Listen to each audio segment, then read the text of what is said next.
It's been a while since we've done fast news. I realize this. Um, it's nice to be back, and I love covering the protest and that. But it is nice to be back and doing fast news, and I hope everybody is having a good night. We have a lot of stories to get into tonight. Of course, our lead story is an update on the Breonna Taylor case. Danny Masterson made an appearance in court. I have an update involving the Buffalo police and what the mayor and local elected officials were saying about what they need to do as far as getting less than lethal force. We have a lot of stuff. There's a lot to get into. This might not be such a fast news like we're used to. I usually try to keep them pretty short. There's a lot of updates, and of course, I've been live for a while doing this. So, of course.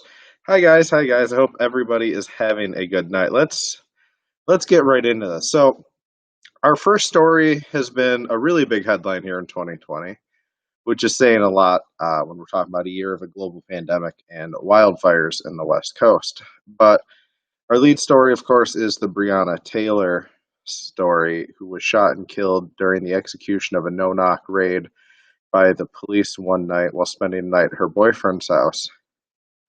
Yesterday, thought it was interesting that the Louisville Metropolitan Police Department announced a state of emergency in preparations for an announcement in the Breonna Taylor case, but has not been said yet if anyone knows why exactly or what the announcement contains.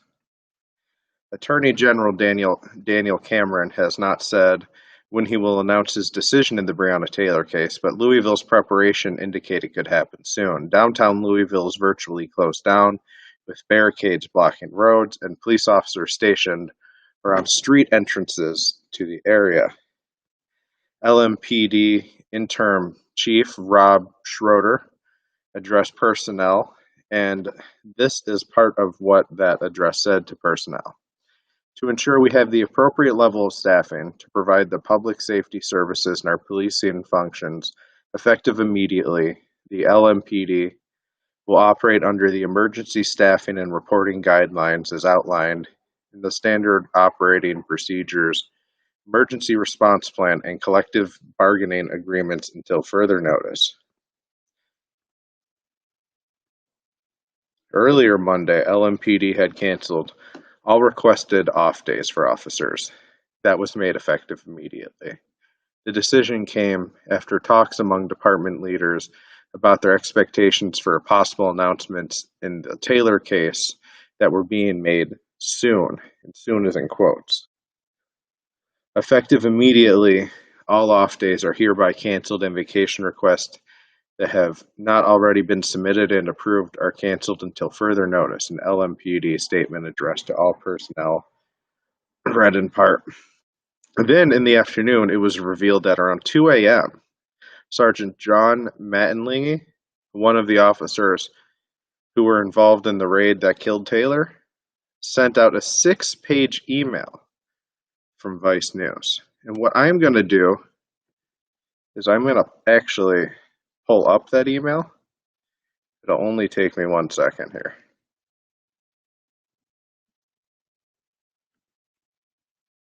And on. There we go. So we are going to read the entirety of this email because it's important. No one can accuse me of taking this email out of context. I was trying to summarize it earlier, but obviously, it's hard to do that. So this is Mattingly sending to all of the LMPD family. It says, LMPD family, I'm not here to give you a rah-rah, you got this speech. I'm not here to tell you that you signed up to help this community and to keep your head up. I'm here to tell you I'm sorry you have to go through this. I'm sorry your families have to go through this. I'm sorry the mayor, Amy Hess, and Chief Conrad failed all of us in epic proportions for their own gain and to cover their asses. You do not deserve to be in this position. The position that allows thugs to get in your face and yell, curse, and degrade you, throw bricks, bottles, and urine on you, and expect you to do nothing. It goes against everything, all caps there, everything, we were all taught in the academy. the position that if you make a mistake, there's a little, that if you make a mistake during the most stressful times in your career, the department and FBI, who aren't cops and would piss their pants if they had to hold the line, go after you for civil rights violations. Your civil rights mean nothing, but the criminal has total autonomy. We all signed up to be police officers. We knew the risks. We were willing to take them, but we always assumed the city had your back. We wanted to do the right thing in the midst of an evil world, to protect those who cannot protect themselves, to enforce laws that make it possible to live in a peaceful society. We, as police, do not care if you are black, white, Hispanic, Asian, what you identify as this week. We aren't better than anyone. This is not an us against society, but it's good versus evil. We are sons, daughters, and husbands, wives, partners, brothers, sisters, dads, and moms. We are all human beings with flaws, feelings, and emotions. Now, I'm just rambling, but I want you to know that I'm still proud to be a cop, to be an LMPD cop, no matter the ineptitude in the upper command or the mayor's office. This is one of the greatest jobs on earth. With that being said, these next few days are going to be tough. They are going to be long, and they're going to be frustrating. They will put a tremendous amount of stress on your families. Do not let your ego get you in a trick bag. Have your partner six. De-escalate if possible. Do not give the pencil pushers at top, the ones who are too scared to hold the line, a reason to open investigations on you. The same ones that could make decisions to save their lives. We need leaders that lead from the front, not in a room under a desk. Do what you need to go home and go to your family. Just do it with dignity and make sure you can justify your actions, because everything down there is recorded. I don't know a lot of you guys and gals, but I felt the love regardless of the outcome today or Wednesday. I know we did the legal, moral, and ethical thing that night. It's sad that the good guys are demonized and criminals cantonized. I don't know if... Oh, there we go. I'm sorry. Put that aside for a while. Keep your focus and do your jobs. You are trained and capable of doing. Do not put up with their shit and go home to those lovely families and relationships. I wish I were there with you leading the charge. I'll be praying for your safety. Remember, you are just a pawn in the mayor's political game. I'm proof they do not care about you or your family, and you are replaceable. Stay safe and do the right thing. You are loved and supported by most of the community. Now, go be the warriors you are, but please be safe. None of these peaceful protesters are worth your career or freedom. Godspeed, boys and girls. Sergeant John Manley. All right. So I wanted to read the email in full because I felt it was important nobody could accuse me of trying to summarize it and twist his words, right? So that was an email that he sent out at around 2 a.m. And, I want you guys to interpret that however you guys want. It's available on Twitter from thanks to Vice News. All right, let's get into our next story here.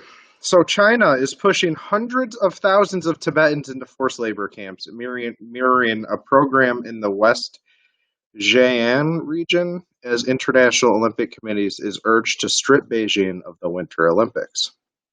New evidence suggests the Chinese government now has a large-scale mandatory vocational training program in Tibet, pushing more than 500,000 rural laborers into recently built military-style training centers in the first 7 months of this year alone. The evidence has been compiled by a German anthropologist, Dr. Adrian Zenz, whose research was instrumental in raising the profile of the security buildup and the mass detention of Uyghurs in China's remote Zhejiang province. Labor camps are accompanied by enforced indoctrination, intrusive surveillance, and harsh punishments for those who failed to meet labor transfer quotas, according to the research. The new report by Dr. Zen, sponsored by a global coalition of MPs who have been urging governments to adopt tougher stance on China, says Beijing has been setting quotas for the mass transfer of rural laborers within Tibet. The labor transfer policy mandates that pastoralists and farmers are to be subjected to centralized military-style vocational training, which aims to reform backward thinking, including training in work discipline, law, and the Chinese language. New evidence will further put pressure on China's human rights record here. That's absolutely insane. China's they're not looking good right now, if I'm honest with you guys. All right. So, but let's get into a more positive story, I guess. So 35 missing children from Ohio have been found over the past month. A joint effort over the past month between Ohio authorities and federal law enforcement agencies resulted in the recovery of 35 missing children, the U.S. Marshal Service said Monday. It was part of a month-long initiative called Operation Safety Net, a nationwide law enforcement operation that aimed to find missing and endangered children. The kids ranged in age from 13 to 18, and some of them were tied to human trafficking. Authorities previously found 25 children during the operation, some of them in Miami. However, there are still 5 cases remaining open. All right. So now I want to get into a case we have been watching closely. The Danny Masterson case. Danny Masterson appeared in court today. So Danny Masterson, of course, he's being charged with raping 3 women. He made his first appearance in court in Friday in Los Angeles, where his attorney declared his innocence and denounced the charges against him as politicized. Masterson, who is 44, has been free on bail since his June arrest and stood in court in a blue suit and face mask next to his attorneys.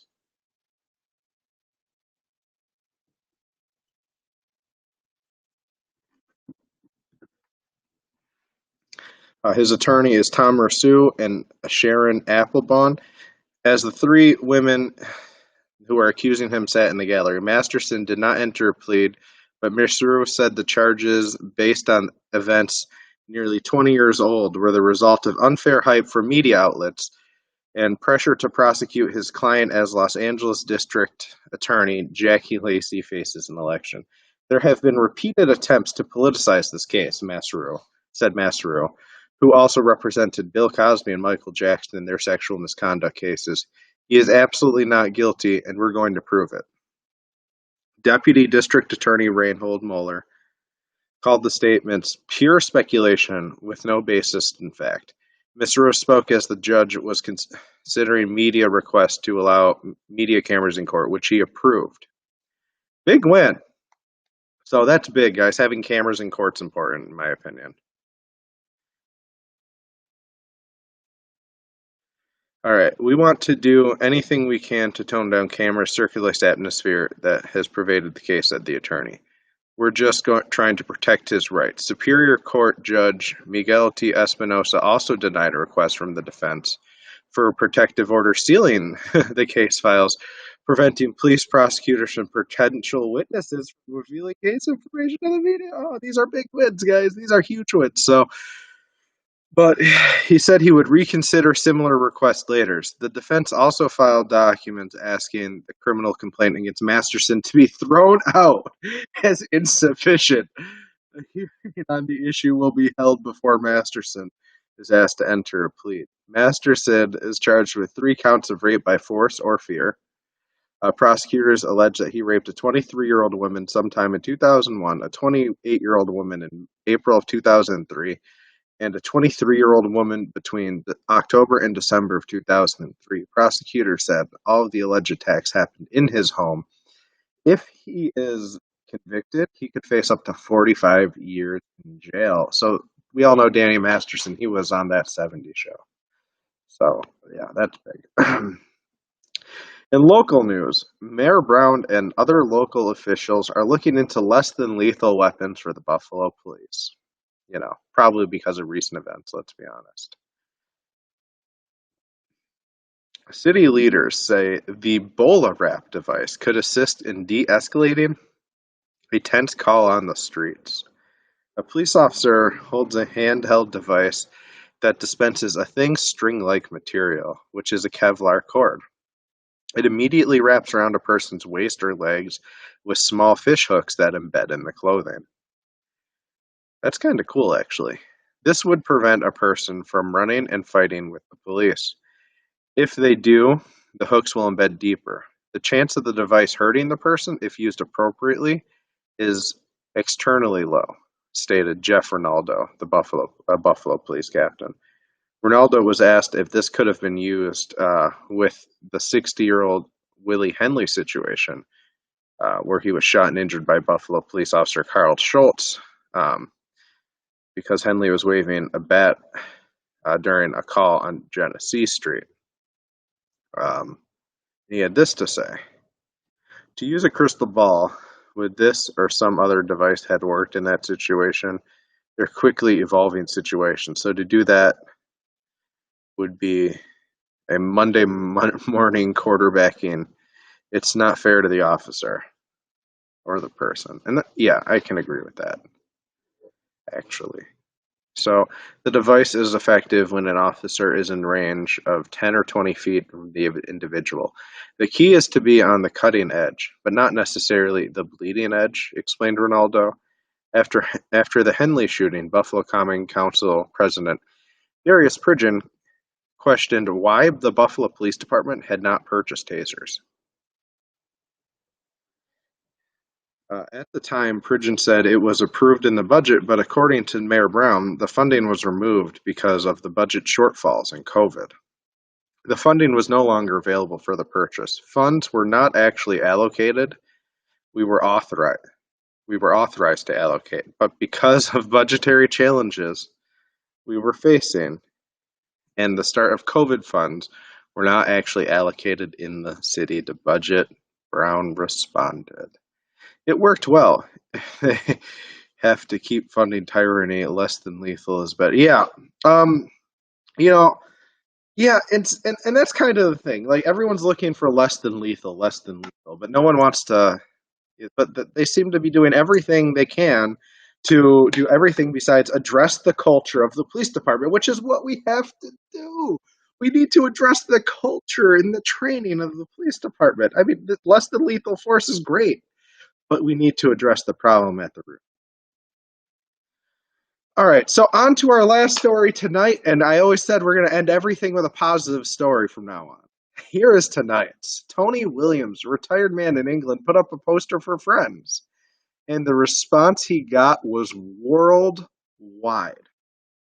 A lonely pensioner who put up a post asking for friends after his wife died has been just amazed with thousands of calls and emails from people that want to be his pal. Tony Williams received so many emails they crashed his inbox. He also had hundreds of phone calls from new friends all around the world. People from America, Germany, Holland, Australia, Egypt, India, and Japan had been in touch, inviting him on road trips to the U.S. or for an afternoon of drinking gin and tonics.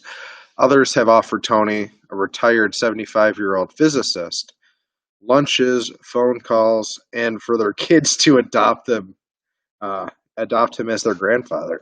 That's really sweet. Tony, from Alton in England's East Hampshire, said, "The love and compassion people have shown has actually brought tears to my eyes. People have sent me the most delightful emails. They sent me pictures of their kids, their pets, told me about their aspirations, and telling me that they are thinking of me. I got an email from a local teacher asking if children in her class could write me letters. I got in touch with her straight away and said that would be delightful. I would love that. People have been People have been on the phone from Canada and the States. One lady phoned up and said, if I get on a plane sometime, she would pick me up and show me her area in Florida. It's just been gorgeous, Tony said in a statement. Guys, and I already shared the full story on my Facebook, so if you want the full story, you should read it. That is a really awesome story, and I am so happy for Tony. That we could all use a little love sometimes. So that's good, and I'm glad to hear the good news. I hope you guys like the better sound quality of today's show. I know Tuesdays are weird streams for me because sometimes I do Tuesdays, sometimes I don't. It seemed like, but I'm trying to stick true to this Tuesday through Saturday schedule. But as a lot of you guys know that are on my Facebook, protests come first. So if I'm at a protest, I'm probably not going to be streaming that night, as a lot of you guys know. So if you're only on YouTube, you should hop on my Facebook, Brandon Moses Bonner, like my name says in the thing. I'm pretty easy to find. All right, guys. I hope you guys enjoyed this stream today. I know it was a little different than it normally is. The sound quality is much better, and obviously, qualities can do nothing but go up. The Bills game was great, and I want to talk more about my protesting and what I was doing last week tomorrow. So we'll do some of that, and I'll be able to bring people in studio soon. Until then, guys, I will see you guys soon, and I love you, and you guys all have a good